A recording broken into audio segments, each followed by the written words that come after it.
उसे लगता है कि ओवैसी जेल से ही इस फसाद को अंजाम दिलवा रहा है। पूरे हैदराबाद की अराजक स्थिति है और ओवैसी के समर्थक कभी भी किसी खूनी घटना को अंजाम दे सकते हैं। आंध्र प्रदेश के आदिलाबाद में बुधवार को मजलिस-ए-इत्तेहादुल मुस्लिमीन के समर्थकों ने मीडिया पर हमला किया था।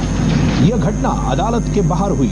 भड़काऊ भाषण देने के आरोप में एमआईएम का विधायक अकबरुद्दीन ओवैसी आदिलाबाद के ही एक जेल में बंद है। बुधवार को आदिलाबाद अदालत के बाहर मीडिया इस मामले के कवरेज के लिए पहुंची थी। इस दौरान एमआईएम के विधायक अकबरुद्दीन ओवैसी के समर्थक भी भारी संख्या में अदालत के बाहर जुटे थे।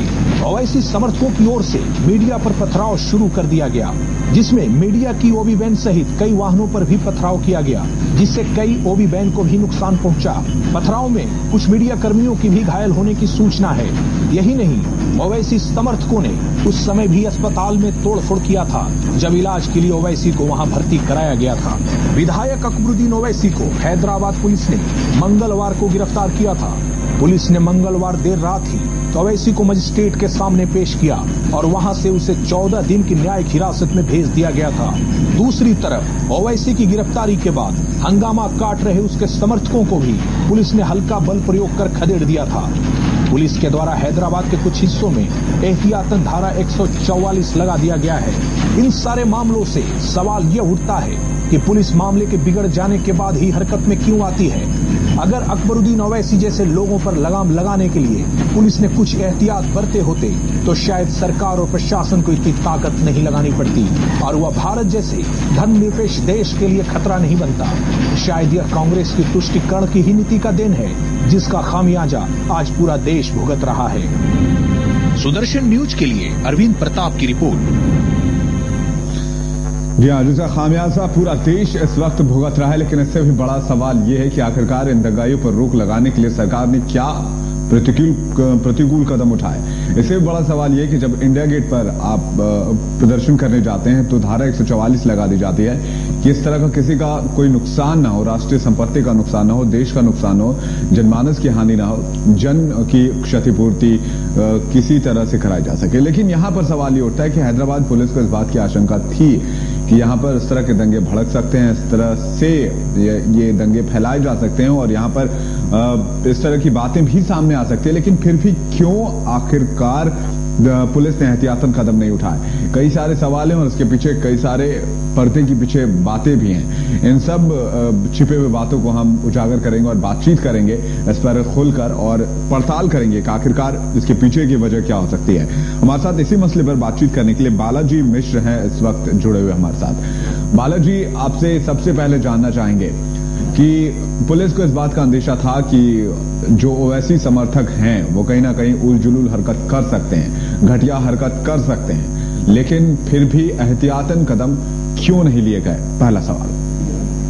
अब पुलिस की तरफ से जो इंतजाम थे, जो एहतियातन कदम उठाए गए थे, वो अपर्याप्त साबित हुए। जी, पुलिस को निश्चित रूप से इस बात का अंदेशा था और कल से ही एक रेड अलर्ट सा जारी किया गया था पुलिस महकमे के अंदर प्रशासनिक व्यवस्था के तहत। लेकिन जो इंतजाम थे पुलिस के द्वारा किए गए वो अपर्याप्त थे और निश्चित रूप से जिस तरह से आदिलाबाद में आज मीडिया के वाहनों पर हमला किया गया, ये देश में एक बहुत ही गलत परंपरा की शुरुआत है। मुंबई में भी जब आजाद मैदान में बांग्लादेशियों के समर्थन में वहां पर लोगों ने एक रैली की थी, वहां पर एक बहुत बड़ा जनसभा की थी उन लोगों ने जी। उसके बाद भी आजाद मैदान में ठीक ऐसी ही घटना हुई थी जहां मीडिया के वाहनों को निशाना बनाया गया था, पुलिस कर्मियों को निशाना बनाया गया था और जो आम आदमी वहां से गुजर रहे थे उनको बुरी तरह से पीटा गया था। उस मामले में सरकार ने कोई कड़ा कदम नहीं उठाया। एक साधारण सी घटना मान करके एक लीपापोती का प्रयास वहां पर मुंबई में किया गया और ऐसी घटनाएं दूसरी बार ये घट रही है आदिलाबाद में। मीडिया वाहन पर इंटेंशनली जिस तरह से एक खास वर्ग के लोगों के द्वारा और एक खास नेता के उकसावे पे इस तरह का हमला किया गया है मीडिया के ऊपर आदिलाबाद में, तो बिल्कुल एक शर्मनाक परंपरा शुरू हो रही है कि मीडिया को निशाना बनाया जाए क्योंकि वो बेबाक रिपोर्टिंग करता है, बेबाक रिपोर्टें दिखाता है और ऐसे लोग जो लोग फ्रस्ट्रेटेड हैं, निराश हैं और देश को बांटने की साजिश कर रहे हैं, उनका सबसे पहला निशाना मीडिया ही होता है क्योंकि मीडिया इन खबरों को एक तरह से बेबाक तरीके से दिखाता है। मुझे लगता है कि आदिलाबाद में जो घटना हुई है, सुदर्शन न्यूज की तरफ से लगातार ऐसी खबरें दिखाई जा रही थी, तो प्रतीकात्मक रूप से मीडिया को वहां पे निशाना बनाया गया। वहां सुदर्शन न्यूज का ओबी वैन तो मौजूद नहीं था, लेकिन मीडिया के लोग थे। तो निश्चित रूप से एक गलत परंपरा की शुरुआत है, और पुलिस की जो वहां पर व्यवस्था थी वो इतनी मजबूत नहीं थी और इतनी पर्याप्त नहीं थी कि ऐसे उग्र जो वहां पे लोग थे, जो समर्थक थे ओवैसी के, उनसे निपट पाती। पुलिस ने हल्का लाठीचार्ज नहीं कहेंगे, हल्की झड़प हुई, हल्का बल प्रयोग किया और किसी तरह से उस पूरे मामले को वहां पे शांत किया गया। लेकिन पूरे आंध्र प्रदेश में जो आज स्थिति है, विशेषकर आदिलाबाद, निजामाबाद और हैदराबाद में, जहां MIM का वर्चस्व है, जहां उनका प्रभाव है, उन इलाकों में बड़ी स्थिति गंभीर है, बहुत नाजुक है और बिल्कुल रेड अलर्ट की वहां पर स्थिति है। कभी भी कोई अप्रिय घटना हो सकती है। वैसे पुलिस की तरफ से काफी चौकसी है, लेकिन जो MIM के समर्थक हैं अपने इन कुकृतियों के लिए विख्यात हैं। पहले भी लगातार कई वहां पे दंगे हो चुके हैं उन इलाकों में। उन थोड़ी सी बात की, छोटी छोटी बात पर उन इलाकों में कर्फ्यू जैसा माहौल पैदा कर देना इनका काम है, इनका शगल है एक तरह से कह लें। तो आज स्थिति वहां पे काफी नाजुक और चिंताजनक है। जी, बने रहे हमारे साथ बालाजी। आपसे दोबारा बातचीत करेंगे और हम खबरों की पड़ताल तक जाने की कोशिश करेंगे, खासकर इस मसले को जानने की कोशिश करेंगे आखिरकार इसके पर्दे के पीछे की कहानी क्या है। इस वक्त हमारे साथ हिंदू मुनानी पार्टी के अध्यक्ष हरि सिंह हिंदू जुड़े हैं, उनसे बातचीत करते हैं और जानना चाहते हैं कि आखिरकार वो क्या बातें यहाँ रखना चाह रहे हैं। हरि सिंह जी, पहले तो सुदर्शन न्यूज में स्वागत है आपका, और ये बताएं क्या आप जानकारी देना चाह रहे हैं।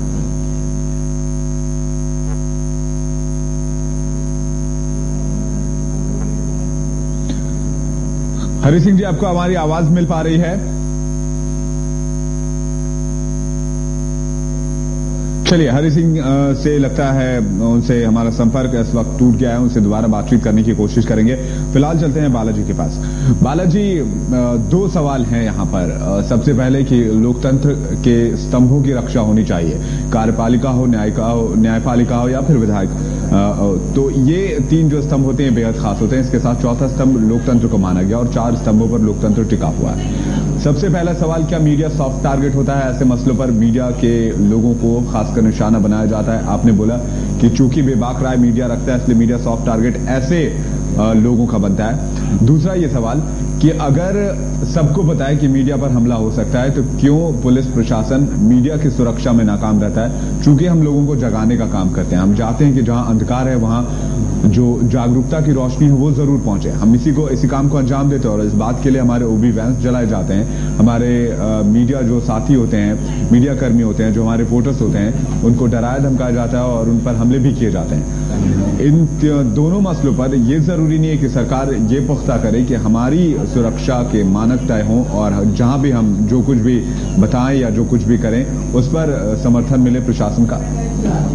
बिल्कुल, निश्चित रूप से ये मानक तय होने चाहिए, लेकिन मीडिया के लिए सुरक्षा के मानक तय करेगी सरकार जी, और सरकार इस दिशा में कोई उत्साहजनक पहल सरकार की तरफ से दिखता नहीं है। आप कोई मानक तय करें या ना करें, पहले से जो कानून बने हुए हैं, जो व्यवस्थाएं बनी हुई हैं, उन्हीं व्यवस्थाओं को अगर सख्ती से उसका पालन किया जाए जी, और इसके अंतर्गत अगर कोई उल्लंघन का कोई मामला आता है तो उसको सख्ती से अगर निपटा जाए जी, तो मुझे नहीं लगता है कि अलग से मानक तय करने की जरूरत पड़ेगी जी। मुंबई में की जरूरी है। मुझे लगता है कि मुंबई में आजाद मैदान में जिस तरह से मामला हुआ, जिस तरह से मीडिया वाहनों को जला दिया गया, मीडिया कर्मियों के कैमरे तोड़ दिए गए, उनके साथ बदसलूकी की गई, महिला रिपोर्टरों के साथ मारपीट की गई, बदसलूकी की गई जी, उन अपराधियों का क्या हुआ?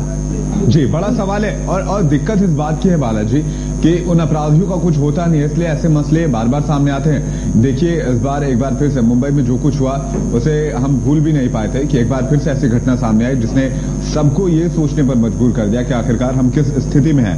हमारे साथ हरि सिंह फिर से जुड़ चुके हैं, हिंदू मुनानी पार्टी के अध्यक्ष हैं हरि सिंह हिंदू, उनसे बातचीत करते हैं। हरि सिंह जी, क्या कहना चाहेंगे, क्या राय रखना चाहते हैं आज आप? नहीं, इस मसले पर मैं यही कहना चाहूंगा कि अगर ऐसे लोगों को कानून का जब तक डर नहीं होगा तब तक ये लोग ऐसी हरकतें करते रहेंगे। और अगर इस अकबर ओवैसी की बात करें, अकबरुद्दीन ओवैसी की बात करें तो ऑलरेडी इसके संबंध में 2002 में इसके खिलाफ भी मुकदमे हुए हैं, कोल्ड स्टोरेज के मुकदमे चल रहे हैं।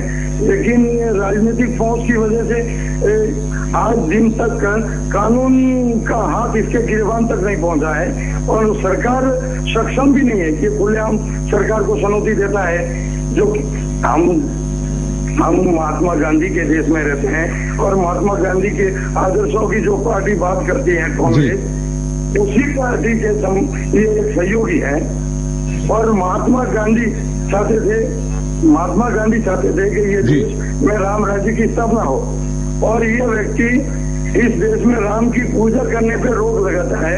ये जिस इलाके से संबंधित व्यक्ति है जी हरि सिंह जी, पूजा तो बहुत दूर की बात है, ये तो मानने तक को तैयार नहीं कि राम कि जैसा कोई शख्स भी था, राम हमारे देश में थे भी या नहीं थे, ये तो इस बात पर भी राजी नहीं है।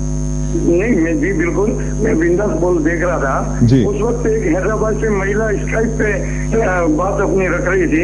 उन्होंने कहा कि ये व्यक्ति इतना गुंडागर्दी पे उतरा हुआ है कि हमारा उस इलाके में दीपावली को पूजा करना बंद करवा दिया इसने। ये व्यक्ति जो कहता है वो करता है, यानी इसको कुल मिला के कानून का बिल्कुल डर नहीं है, खौफ नहीं है, बिल्कुल कानून का बिल्कुल खौफ नहीं है इस व्यक्ति को। जी हरि सिंह जी, मसले में आपका थोड़ा समय लूंगा मैं जी, बताएं। जब तक हिंदू संगठन एकजुट होकर इसके खिलाफ आवाज नहीं उठाएंगे तब तक ऐसी शक्तियां और भी ऐसे हिंदुओं का अपमान करती रहेगी। जी चलिए, बहुत बहुत शुक्रिया हरि सिंह जी इस तमाम बातचीत के लिए और जानकारी के लिए। तो हरि सिंह जी हमारे साथ हिंदू मनानी पार्टी के अध्यक्ष जुड़े हुए थे। बहुत साफ तौर पर साफ गोई से उन्होंने कहा कि मजबूत होने की जरूरत है, देश को एक करने की जरूरत है, तभी इस तरह से फिरकापरस्त ताकतों से मुकाबला किया जा सकता है, वरना इस तरह की ताकतें हमारा नुकसान करती रहेंगी, देश का नुकसान करती रहेंगी। ये बहुत जरूरी है कि इस पर कुछ कठोर कदम उठाए जाएं। ब्रेक का वक्त हो चला है, ब्रेक के बाद हम आपको बताएंगे आखिरकार इस पार्टी का इतिहास क्या रहा है, इस पार्टी ने इतिहास में क्या कुछ हासिल किया, कैसे विवादों से इसका नाता रहा और कैसे इस पार्टी को बैन तक कर दिया गया था। एक ब्रेक के बाद